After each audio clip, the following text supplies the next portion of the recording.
Guys, top of the morning to you. Top of the morning to you with my Shih Tzu mug. Top of the morning to you. Um, it's not even a daily. It's not even a daily right now. It's Dr. Locks. I'm here. It's Dr. Locks, King of Parlays. That's who's here right now. We got it's game day eve. It's game day eve, guys. NFL.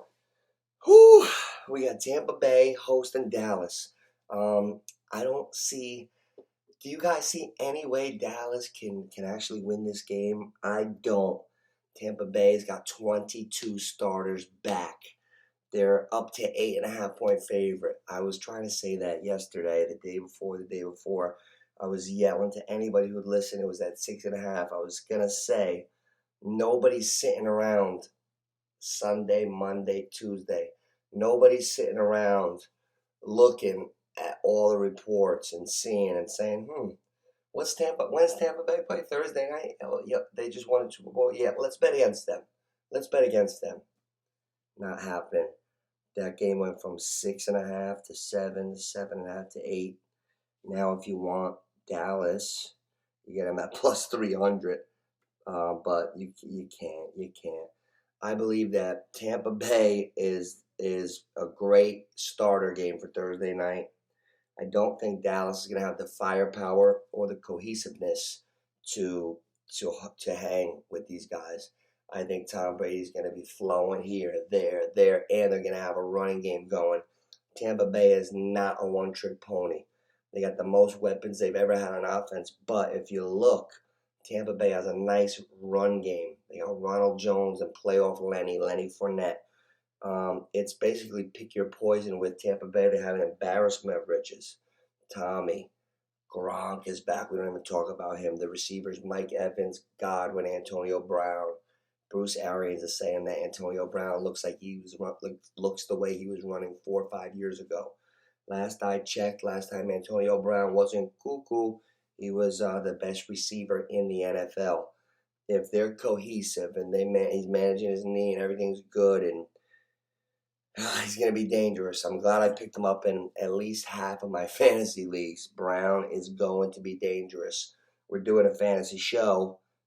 We're doing 2 fantasy previews, but right now we got to talk about game day. I see Tampa Bay being that team that you put with every other team you like for the whole weekend.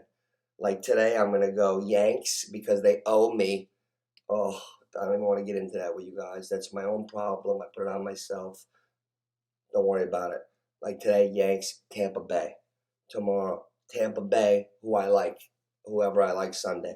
Tampa Bay, Jacksonville. Tampa Bay, Giants. Tampa Bay, Tampa Bay. I'm throwing Tampa Bay with everybody. That's the easiest pick of the week to me to knock down your parlays. They're minus 8.5. Do I feel comfortable laying that? Not really. Because if you ever catch Dallas at their strongest, at their healthiest, it should be now. So if Dak is looking like he's got some arm strength and he's not going to run out of gas, it's probably going to be week 1. Maybe they can hang on him for a while. But that Bucs defense is ferocious. They're ferocious. So anyway, you slice and dice it, as one of my boys used to say. It makes me think one of my friends used to say it all the time. Anyway, you slice and dice it. I got Tampa Bay whooping that ass.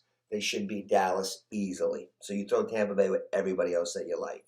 Now you got to remember this.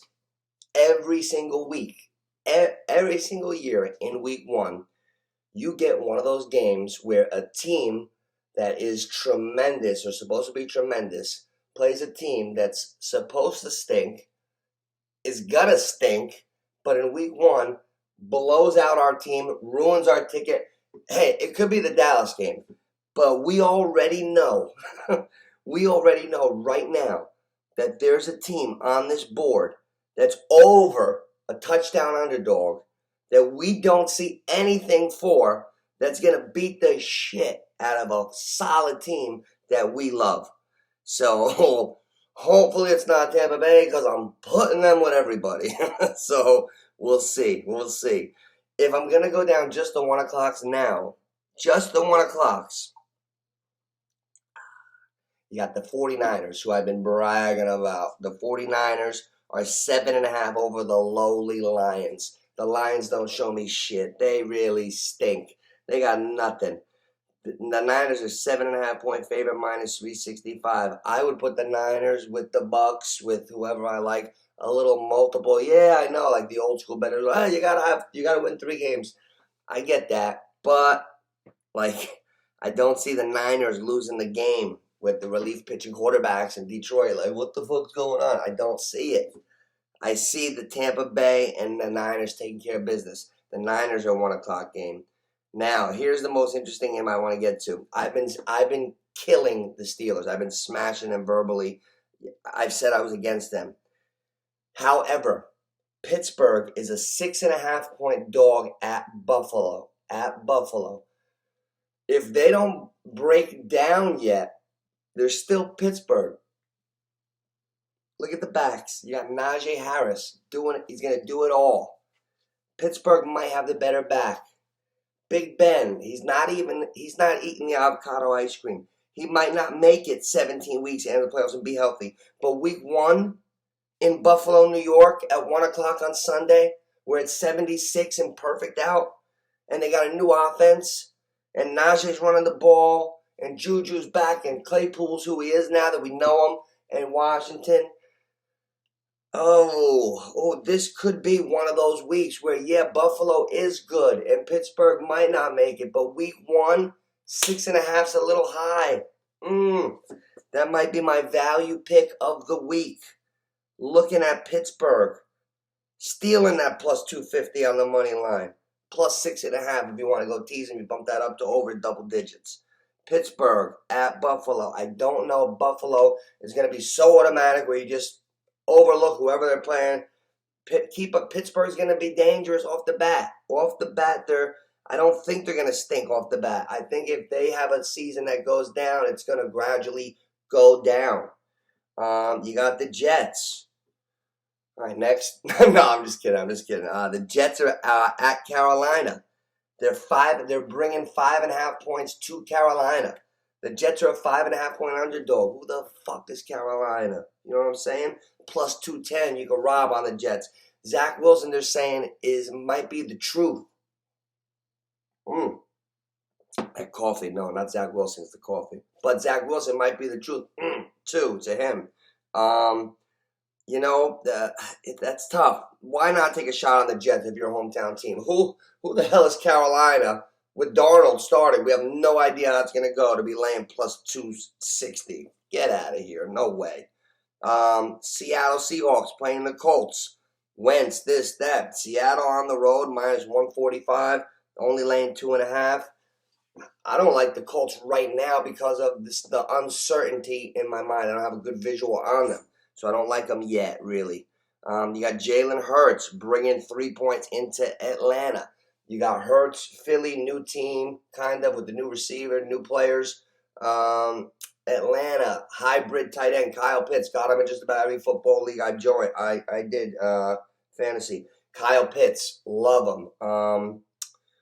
Calvin Ridley going to take over this year. Would not be surprised if Calvin Ridley leads the NFL in receiving. Don't forget that. Would not be surprised at all. Arizona, 3-point dog going into Tennessee. No, Tennessee's getting disrespected all over the board. I know Arizona's good. I would not be surprised if Tennessee beats them like 30-3. You heard it here first. Tennessee's getting disrespected. Here's one I'm not going to fall for it. Remember, every week there's a banana in the tailpipe trick out there. Don't fall for the banana in the tailpipe. The LA Chargers are traveling across country to Washington, laying 1. I know the Chargers with the Herbert syndrome. He's ready. The Chargers.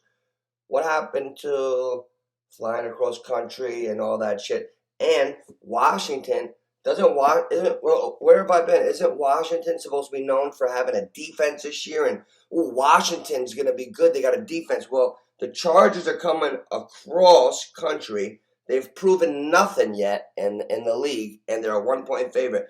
On that principle alone, you stay away from the Chargers. So you go Washington or nothing at all. The Washington football team. What a stupid name that is. Then you got the Vikings and the Bengals at 1 o'clock. First of all, let's talk about something.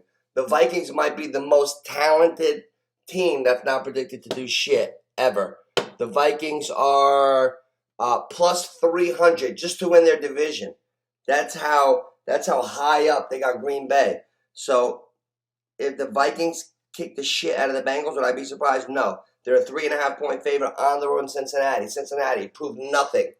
Nothing they proved. But they get respect. So, that's a weird game. I don't like those games, but since I don't see Minnesota's on the road at Cincy, a lot of talent, and I kind of like them to compete for the division. I don't think Green Bay is going to go right to a 15-2 season. I think you're going to see a little RELAX from Aaron Rodgers. There's gonna be some trouble in Zen Jeopardyville. You're gonna see some shit. So I would be careful with that. I got a ticket that I like the game, and now I'm going back on my own word. I had a baseball team out west last week, Patience Parlay, Tampa Bay, who I love, tomorrow, and Jacksonville, because I saw Trevor Lawrence, and I saw how good Trevor Lawrence looked and how ready he looked. And I still like Trevor Lawrence. Jacksonville is a 2.5-point favorite at Houston. I said throw Houston in the shit house already, but you know what? Tyrod Taylor has been one of my secret favorite guys that I root for years. He never gets a fair shake. Always something happens to this poor kid. He's a decent quarterback. I feel like he could be decent. Last year he had the job in San Diego. He got hit with a needle before the game. It punctured his lung.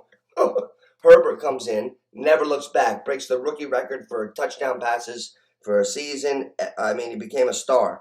Tyrod Taylor is the starting quarterback with the Deshaun Watson, with the whole hoopla, with the 85 rubbing tugs he went and got, and all the all that. So Tyrod Taylor starting for Houston, but I gotta hope that I saw enough in Trevor that they can actually get out there to Houston and cover.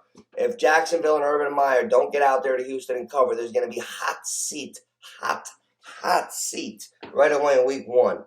And then after that, we got the 4 o'clock games. We're going to get right to Baker and the Chiefs and all that, but I got to go over the 1 o'clocks first. So we basically went all over of the Thursday night game, all over the Bucks.